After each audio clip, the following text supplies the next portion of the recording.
Hey, what's up? This is Brad with Fateless, and in this video, we are going to have a discussion about some of the drama and news going on around the Unity engine adjusting their policy when it comes to charging developers who choose to use their engine and tools. So we'll talk about what this fee actually is with a full breakdown of the chart showing you exactly how it's going to work when it comes to charging game developers. And then we'll also talk about some of the concerns and the things that we are thinking about internally here in Fateless, because we are a game developer that is embarking on a journey of getting into developing some big products in the gaming sphere. And Unity is an engine that we are considering when it comes to developing some of these games. So we'll talk about some of the concerns and thoughts that go into that as well. Let's get into it. Okay, so first up, what is Unity? I'm sure a lot of you out there are familiar, but for those who aren't, Unity is going to be a development engine that allows game developers to produce and edit and release video games for users to play.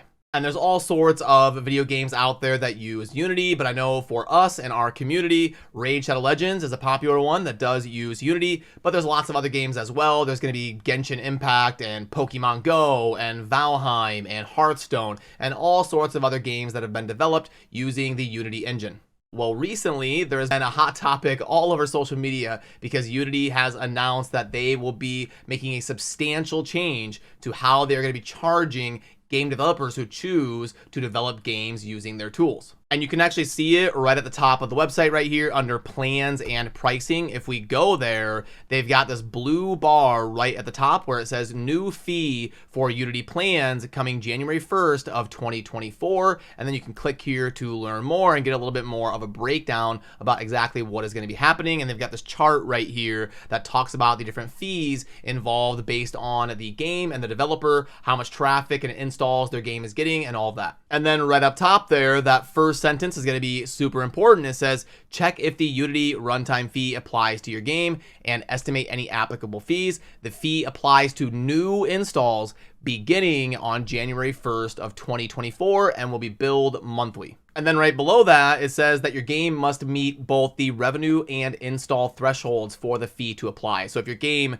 has 12 people install it and it's made $72 or whatever, the fees are not going to apply to that game. You have to hit these two different thresholds in terms of revenue and installs. And then it's going to depend on the tier of subscription that you have with your Unity plan. And in general, for most games out there that are using at least like the Unity Pro, you're going to need to get 1 million USD in revenue and also hit 1 million total lifetime installs. So even though it says that this is going to be applying on January 1st for new installs in terms of the fee, there are some retroactive elements to this, at least by their wording on the chart right here. It's going to be going by the install threshold of lifetime. So maybe your game isn't getting a ton of installs now because it came out 5 years ago, but you might hit these thresholds because your game was hot back 5 years ago when it came out. So now you did hit the threshold to start having these fees rack up. So even though your game might not be hot right now,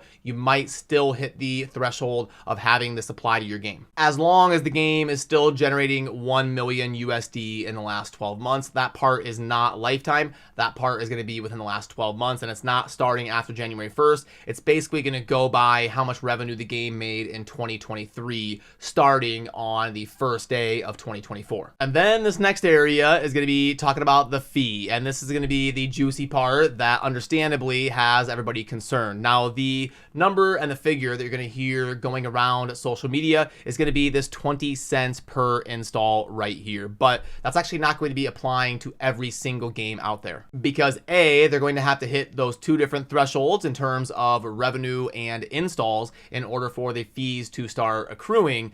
And then also, if they have Unity Pro or Unity Enterprise, the fees will trickle down from there and not quite be that 20 cents per install. So the people that this is going to affect the harshest is going to be some of those mid-level developers, some of those games that aren't quite from big studios, but they're also not some of the smaller passion projects that are very low in terms of traffic and installs. So your games out there like a Vampire Survivors from an indie developer and kind of a new up and coming thing on the scene, or Valheim from a couple years ago, things like that, they're going to be hit with that 20 cents per install if they weren't using some of these upgraded Unity plans quite yet. So unfortunately, what it seems like this is going to be doing is hurting some of those up and coming developers the most. It looks to be something that the bigger studios are going to be able to mostly absorb, because if you've got a huge studio using the Unity Enterprise, which a lot of them probably are going to be doing, obviously, you're going to get all the way down to 1 cent per install. And if you've got some huge corporation, some massive game making hundreds of millions of dollars, that's really not going to be a big deal to them. They can absorb that fairly easily. But you have a 20x multiplier on these smaller studios having to pay 20 times as much money per install, and that's going to be a little bit of what has people up in arms. Is why is this structured in a way where it's going to be hurting some of the up and coming people in the industry the most, where it goes a lot easier on some of the developers that can handle it the most? It seems a little bit out of whack in terms of the ratio between the two. And if I had to guess, I bet we're going to end up seeing Unity walk this back a little bit and adjust this a little bit, because they are getting a ton of backlash and they're getting a lot of developers that are not going to want to use their product moving forward. And as a company, you really want new people coming into your market. As a business, if you just get shut out and there's no new people using your product, eventually the people who are currently are going to get phased out and you won't have anything to replace them in your company. So because of the insane amount of backlash they're getting and the people walking away from Unity, it wouldn't surprise me at all if they adjusted this, if they brought that down to maybe, I bet you they restructure this. I bet you they take this down to like 10 cents per install, and then they trickle it down from there and go from the 10 cents to 1 cent and make it a little bit less harsh for some of those up and coming developers. It's still going to be brutal, but it would be a lot better than the 20 cents per install, which could get very rough very quickly. And there's a couple different things that I want to talk about when it comes to this per install method of Unity trying to make money off of their game engine being used by developers. So first of all, when it comes to per install, that opens up a game to be abused. If you've got a content creator that dislikes a game developer or dislikes a game, maybe it's a free game passion project on Steam or something,